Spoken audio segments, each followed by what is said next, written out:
As you know, Big Motor is an unlisted firm. They don't disclose their financial statement, balance sheet in public. We don't even know what the hell they are doing.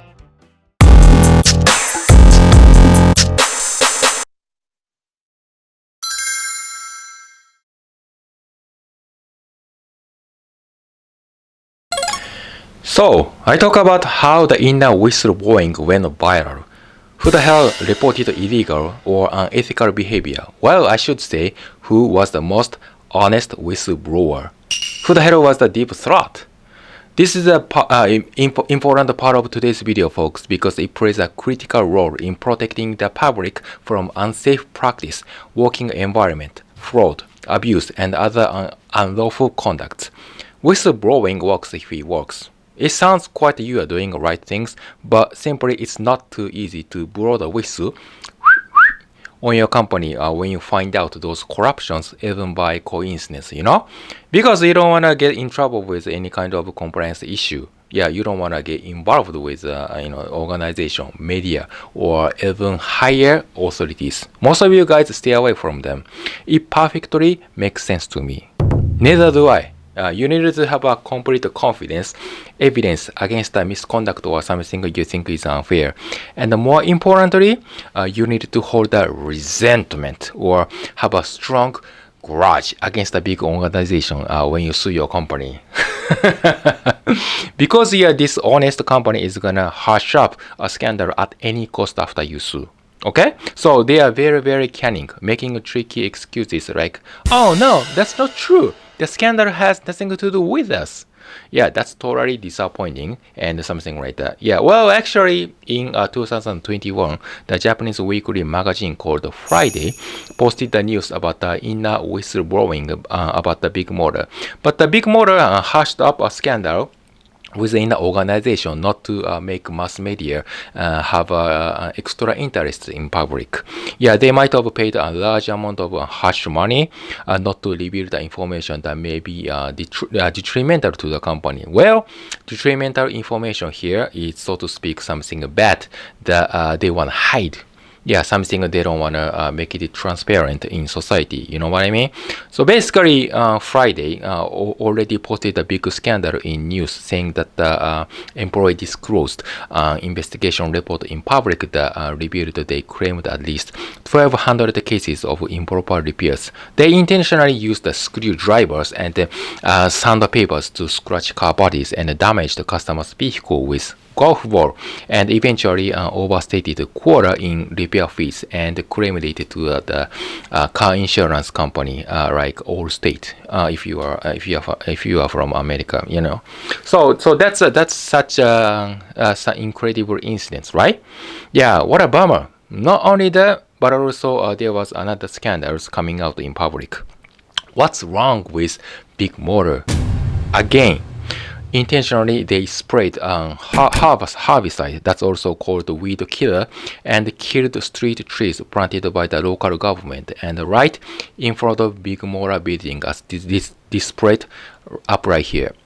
Yeah, I guess most of you guys don't understand why they are doing this. How come they needed to spray a weed killer down the roadside and killed public property? Yeah, the answer is very simple. I think you can easily visualize the specific information if you are in a big street in Japan. Remember, Big Motor is a huge used car dealer and provider which has launched over 600 franchises nationwide. When you drive your car in a street and notice the big logo saying Big Motor in blue bold and have a quick view of exhibition aligned with a good conditioned used car. However, if you see street trees block your view, you feel like you are less interested in their product. So they intentionally made it clear. You know what I'm saying? They put the price tag in red inside the car, inside the used car, and promote they can give you a big deal in sales. But if you don't see it, for like 1 or 2 seconds while you are driving. You just go through and leave somewhere for. Big Motor was trying to get the attention that was selling you cheaper used cars, but they lost a chance to see it because the street trees were in their way. So likewise, they were wrong doing many things in their business operation. But to be honest, that's a tip of iceberg. Yeah, just a small thing. What is more, they provided their customers with improper insurance claim. Over insurance scandal, the president of Big Motor resigned his position, but it's too late. The thing is getting terrible because the insurance company got so mad, of course. A lot of inner whistleblowing is founded from one to another places. It's unstoppable. Yeah, besides, from each one of business sectors called one-stop service, many mechanics were trying to scam the customers. In case it happened from human error, the reputation might be redeemed. It's not good, but if that happened organizationally, you see how critical it is. One mechanic should know he's been fixing car for decades. If he's good and get good equipment, he can do it like 20 or 30 minutes. That's great. He's doing it in less time or getting extra money. But there's another trick that some mechanics use is the routine oil exchange can turn into something much more expensive. For example, you get the $18 oil change, but for mechanic, that's not enough. So they can sell you alternative oils that are not necessarily exchanged. Yeah, no, the normal customer don't understand or don't even know how important that is. They just believe in what the mechanic says. It's easy to check the transmission fluid that is actually very, very clear, but they pretend it's urgent to exchange with a brand new right away. Things like that can happen all the time. What drives all of this is the tiny profit margin. However, it's gonna be a huge profit if mechanics at many repair shops do the same things as an organization. Most mechanics are honest. Yeah, that's absolutely true. But all too many are pressured by their boss to push unnecessary work. I'm personally ashamed of admit, but if my boss tells me to do it right there. Yeah, what am I gonna do? Yeah, I need a job. Everybody wants money. One of the most common and profitable ways, like I said, jack up a repair bill.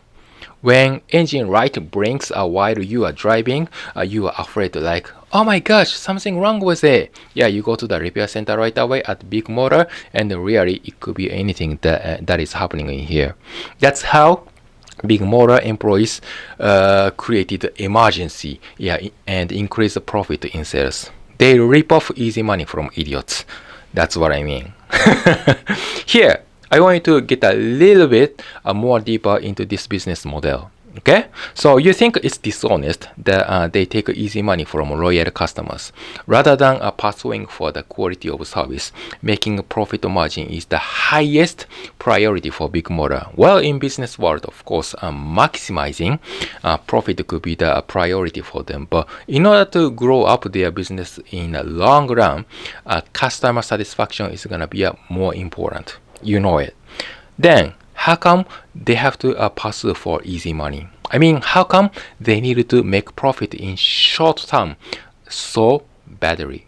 Because they were forced to have sales supremacy. Well, sales supremacy may sound unfamiliar terminology in the United States or other overseas countries, but it might be better if I describe it as sales force or sales effectiveness instead. Yeah, do you know what I mean? So, have you heard of it? If you're a businessman, you want to increase profit, but here sales effectiveness supremacy requires you to increase sales amount or gross income or revenue. If you're familiar with the finance, I'm sure you know it. Most of people regard sales force or sales effectiveness as a positive business approach. But what I define about the sales supremacy in Japan is how the salesperson makes a progress on a daily basis at any cost. Okay? At any cost is the keyword. If you increase sales revenue in a proper business approach, which is legitimate, your boss is gonna be so proud of you. He sure gives you a round of applause. But if you do not, if you didn't, your boss is gonna be like, "What the?" Right? You are threatened. You are threatened by your boss saying that, "Are you kidding me? What the hell you are doing?" Yeah, your boss keeps pressuring you until you make an achievement of quarter. You set up a quota like how much you can possibly reach monthly, or you can possibly make a profit within a month. So if you meet a quarter, you get a bonus. If you fail, your boss kicks your ass out. Sounds so terrible, but that's what it is in Japan. Folks, this is apparently called power harassment. Tons of pressure, incredible amount of F words, and like tyranny dominates your company. If you mess up, you are fired. Do I look like a Donald Trump?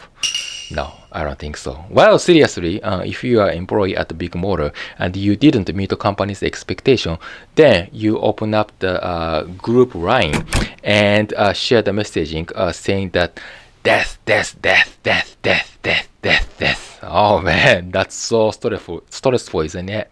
So I talk more about how power harassment was generated within the company. You know what? Power harassment is a very, very deep social issue in Japan.